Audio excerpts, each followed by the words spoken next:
Lita, I think I need to officially ban myself from entering my own kitchen. I am a danger to society. Oh no, what did you burn this time, Sam? Did you try to make toast in the microwave again? Hello, everyone, and welcome to another delicious episode of the English Unscripted podcast. I am Lita. And I am Sam. And today, my friends, we are talking about a very tasty and sometimes very dangerous topic: food, cooking disasters, and our favorite restaurants. That is right. We all have to eat every single day, but some of us are much better at preparing it. We have a fantastic episode on the menu today. We are dividing this podcast into 3 spicy chapters. First, we will talk about our absolute worst kitchen nightmares. Then, in Chapter 2, we dive into the weird world of ordering food at fancy restaurants. And finally, Chapter 3 is all about the daily struggle of trying to eat a healthy diet. 3 chapters full of delicious vocabulary. But wait, leader, before we start burning down the kitchen today, we need to give our listeners their special fitness plan. Oh, I almost forgot. It is time to sweat, everyone. What is the routine today, Sam? If you want to actually speak fluent English, you cannot just sit on the couch and watch this once. You have to treat this podcast exactly like a hardcore fitness boot camp. A boot camp for the brain. How does that work? It's simple. The first time you listen, it's just light cardio. You're jogging along with our story and having fun. But the second time, that's the serious strength training. You grab a notebook, you pause the video, and you lift those heavy vocabulary words to build your English muscles. I absolutely love that. Build those strong English muscles, guys. No pain, no gain. Anyway, back to your terrible cooking. Why are you a danger to society, Sam? Because yesterday evening, I tried to follow a very simple online recipe for a mushroom soup. I bought all the fresh ingredients, I chopped the vegetables, and I boiled the water for an hour. Okay, that sounds very normal and healthy. What went wrong? Did you drop your phone in the boiling soup? Worse, I accidentally grabbed the sugar instead of the salt. I put 3 huge spoons of white sugar into my mushroom and garlic soup. It was absolutely not edible. Wait, Sam. Let us pause right there. I think that is a fantastic intermediate vocabulary word for our listeners today. Edible. Yes, edible. It's an adjective that means something is safe or good enough to be eaten. My sweet garlic soup was definitely not safe for human beings. Listeners, please practice this great B1 word and say it with me right now. Say it loud and clear in your kitchen, guys. Edible. Edible. I swear, Lita, I tasted 1 small spoon of that soup and my stomach did a complete flip. It tasted like hot ocean water mixed with sweet candy and old mushrooms. Oh my goodness. That sounds absolutely disgusting, Sam. Sweet garlic soup is a recipe for a stomach ache. It was a culinary disaster. I had to throw the entire pot of soup directly into the garbage can, and I immediately ordered a large cheese pizza on my phone. Of course you ordered a giant cheese pizza, Sam. That is the classic backup plan for every terrible chef in the world. It's the only safe option, Lita. The pizza delivery guy knows my full name, my exact address, and my favorite toppings. We're basically best friends now. That is a little bit embarrassing, Sam, but I completely understand. Cooking a meal from scratch is actually a lot of hard work. You spend an hour chopping onions and crying, and then you have to wash all the heavy pots and pans afterwards. Exactly. The cleanup process is an absolute nightmare. My kitchen sink always looks like a huge mountain of dirty dishes. I scrub and wash the plates for an hour, and my hands get completely dry and wrinkled. Wrinkled hands and a completely ruined dinner. That is exactly why so many busy people prefer to just eat out at a nice restaurant. You just sit down, relax, look at a menu, and someone else does all the hard work for you. Yes, eating out is a beautiful luxury. But honestly, Lita, sometimes going to a restaurant is just as stressful as cooking a bad meal at home. Stressful? How can sitting in a comfortable chair and eating delicious food be a stressful experience, Sam? You literally do nothing. Because of the menus. Have you seen the menus at these modern, fancy restaurants lately? They're like thick university textbooks. I need a translator just to understand what I'm ordering. You mean when the chef uses very fancy, complicated words to describe a very simple piece of chicken? Yes, they call it herb-crusted free-range poultry, resting on a beautiful bed of seasoned potatoes.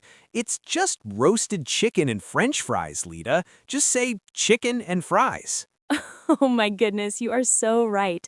They try to make it sound incredibly sophisticated and elegant, so they can charge you $50 for a very tiny plate of food.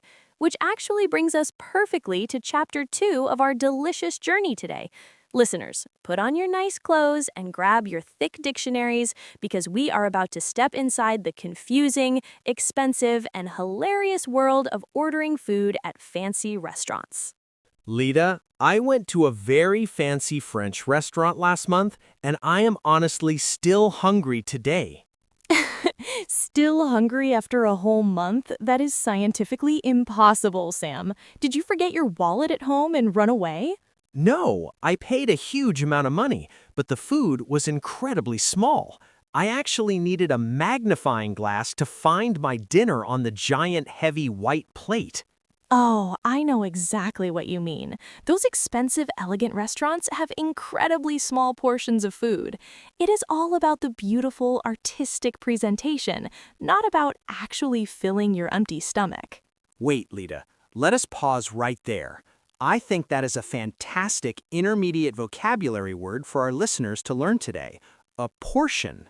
Yes, a portion. It's a noun that means an amount of food served for one single person. Sometimes a portion is a huge bowl of pasta, and sometimes it is just one single sad carrot.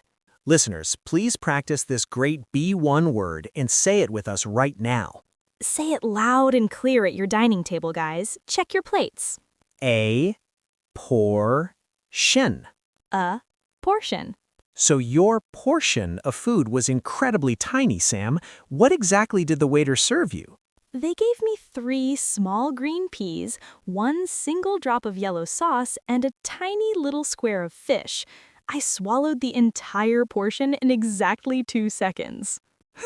3 green peas and a drop of sauce. That sounds like a wonderful meal for a little mouse, Sam, not a hungry grown man. Exactly. The waiter looked at me with a very serious face and said, "Sir, please enjoy your delicate seafood experience." I wanted to cry and ask him for a greasy cheeseburger.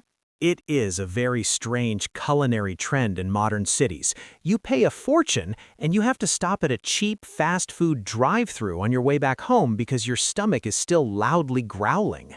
I did exactly that. I ate 2 large, greasy burgers in my car in the parking lot. But the tiny portions aren't even the weirdest part of eating at fancy restaurants, Lita. The weirdest part is the strange, exotic ingredients they use now. Strange ingredients? What do you mean by that, Sam? I love trying exotic tropical fruits and fresh vegetables from different countries. Exotic fruits are fine, but last week I saw a new restaurant serving ice cream made with garlic, olive oil, and black pepper. Ice cream is supposed to be sweet chocolate or delicious vanilla. Garlic and black pepper ice cream? Wait, what? That sounds absolutely terrifying to my tongue. It is completely terrifying. People are putting spicy pepper and salty blue cheese inside sweet, innocent desserts. It completely ruins the whole beautiful experience of eating a lovely piece of cake. You are absolutely right, Sam. Blue cheese ice cream sounds like a terrible punishment, not a sweet treat after a long day. I just want a classic, massive slice of chocolate cake. Exactly. Why do they want to make dessert taste like a salty salad? It makes no sense. And don't even get me started on the plates at these restaurants. The plates? What is wrong with the plates now? Are they too small for your giant hungry appetite? They aren't even plates anymore, Lita. I ordered a nice, juicy steak, and the waiter served it on a piece of hot rock, a literal flat stone from the garden. Oh my goodness. Yes, the rustic aesthetic. Some places serve hamburgers on heavy wooden boards or hot French fries in tiny metal buckets. Yes, a tiny metal bucket. I'm not building a sandcastle on the beach, I just want to eat my warm potatoes. And the steak juice was dripping all over the table because flat rocks don't have edges. That sounds incredibly messy and completely ridiculous, Sam. It seems like going to a modern restaurant is more about taking funny pictures for social media than the actual taste of the food. It really is. Everyone is taking photos of their food on rocks and wooden boards, and nobody is actually enjoying the hot meal. I honestly miss the days of simple, delicious, and normal food. Me too, Sam. But the funny thing is, when we actually try to eat simple, normal, and healthy food at home, it becomes a completely different kind of nightmare. Which brings us perfectly to the third and final chapter of our delicious journey today. Listeners, put away your tiny metal buckets and your heavy rocks, because we're going to explore the daily, exhausting struggle of trying to eat a healthy diet without losing your mind. Lita, I tried to eat a completely healthy salad yesterday for lunch, and honestly, my mouth felt very sad and lonely. A lonely mouth? What does that even mean, Sam?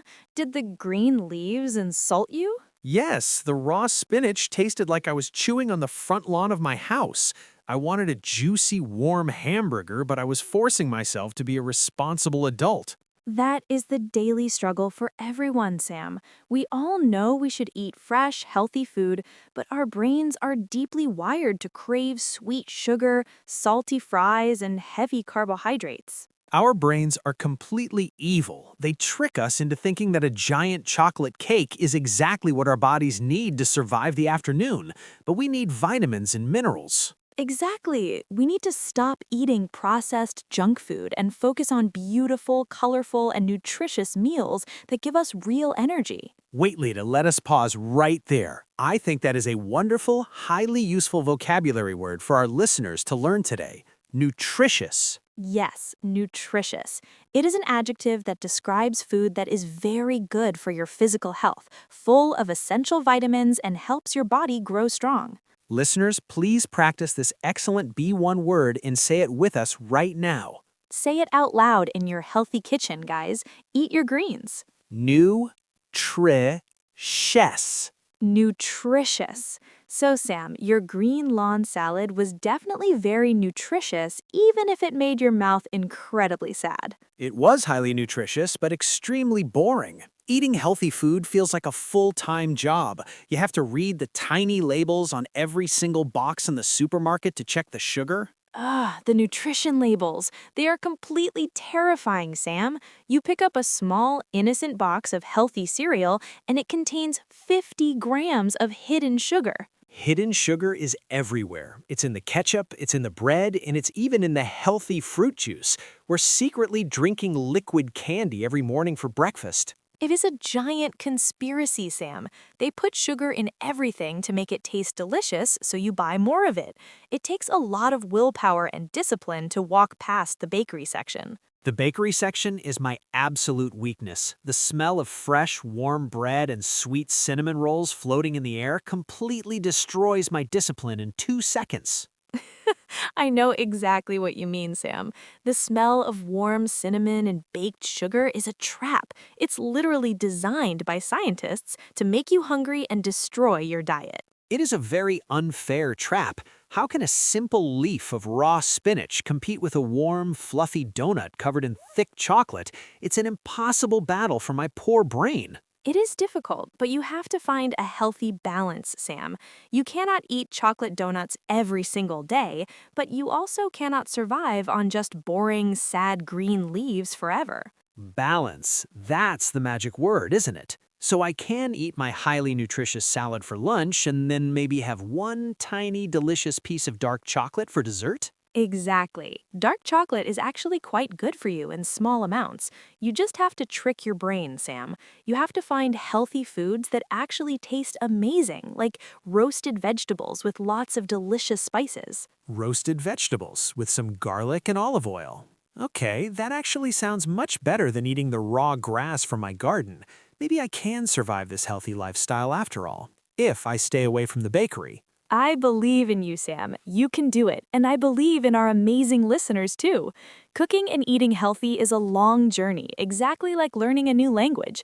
It takes time, patience, practice, and a lot of good flavor. That is the absolute truth. You need great flavor in your healthy food, and you need great flavor in your English vocabulary. But before we go to the kitchen to roast some delicious vegetables, Yes, we have a very special invitation for all of you today. If you enjoyed our spicy and sweet conversation, make sure you grab your golden ticket for the next episode. grab your free ticket right now, guys. All you have to do is hit that subscribe button, and you'll have a front row seat to our next crazy English adventure. Hit subscribe, ring the bell, and tell us your favorite healthy meal in the comments below. Thank you so much for joining us at the dining table today. Stay healthy, and we'll see you next time. Bye, everyone.